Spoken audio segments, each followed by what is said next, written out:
Hello matelot, bienvenue pour cette avant-dernière vidéo avant l'été. Aujourd'hui, on va apprendre à préparer, décortiquer et cuisiner l'araignée de mer. Pour commencer, on va aromatiser l'eau de cuisson avec le plus de goût possible. Moi, j'ai mis quelques cubes, un bouquet d'herbes aromatiques et beaucoup de sel. Beaucoup de sel. J'ai aussi ajouté toutes les épices que j'ai trouvées dans mon placard, histoire de vraiment donner du goût à l'eau. Ensuite, si comme moi vous n'aimez pas trop plonger la bestiole vivante dans l'eau, il y a plusieurs solutions qui s'offrent à nous. La laisser mourir dans le frigo, la mettre au congélateur, 30 à 45 minutes, ça va l'endormir complètement et vous pourrez passer à la cuisson facilement. Ou le coup de couteau fatal. Je ne suis pas inhabituée de ça, donc soyez indulgents. J'ai appris récemment que en soulevant ce clapet, ici, il y a un creux. Et en tapant dans ce creux profond, on va tuer la bestiole. Une fois que l'eau bout, vous allez plonger l'araignée dans l'eau et une fois que le frémissement revient, il faut compter en partant de 1 kg, 30 minutes de cuisson. Ensuite, vous ajoutez 5 minutes par tranche de 500 g. Donc là, on a 1,8 kg, donc quasiment 2 kg. Donc on va ajouter 10 minutes, 40 minutes de cuisson.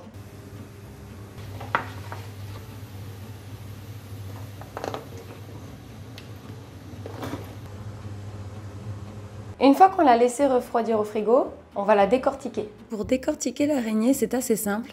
Il suffit de se laisser guider en fait par les articulations et par les formes de la bestiole. Retirez tous les petits morceaux qui dérangent. Prenez un couteau à huître et venez l'enfoncer à l'arrière de la coquille. Ça va nous permettre de la soulever d'un seul coup. On vide ce qu'il y a dedans, ça se mange. Les branchies, ça se mange pas. On retire tout ce qui dépasse et qui ne se mange pas. On vient vider le milieu de l'araignée. Tout ça, ça se récupère, mais nous, on ne va pas le cuisiner aujourd'hui.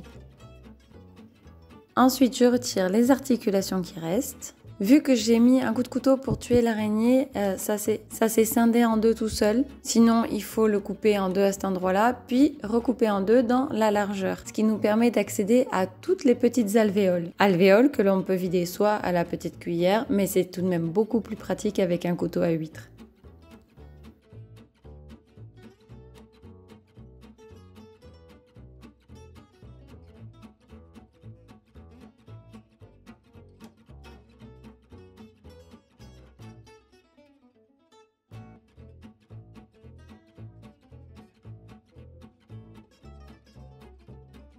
Ensuite, on peut vider les petites articulations qui sont pleines de chair.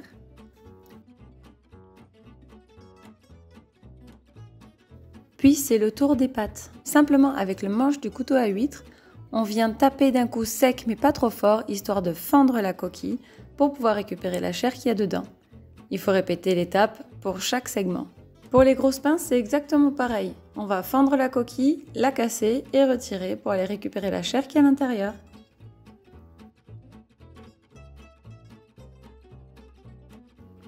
Voilà, voilà.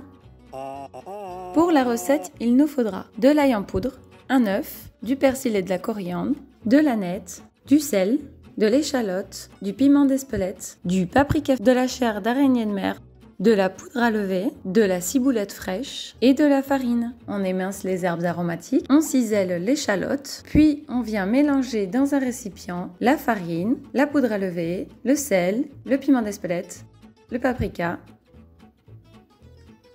les herbes, l'échalote, l'ail en poudre, un œuf et la chair d'araignée. On mélange.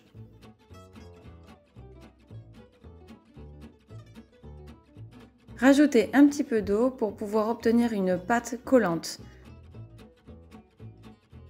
Aplatissez un petit peu au fond du récipient. Filmez au contact. Et mettez 2 heures au réfrigérateur.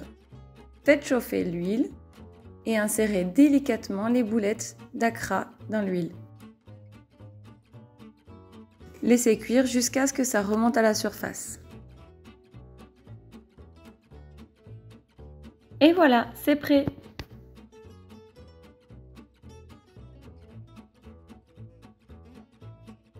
Et voilà les petits matelots, vous avez appris à cuire et à décortiquer une araignée de mer. Et moi je vous dis bon appétit.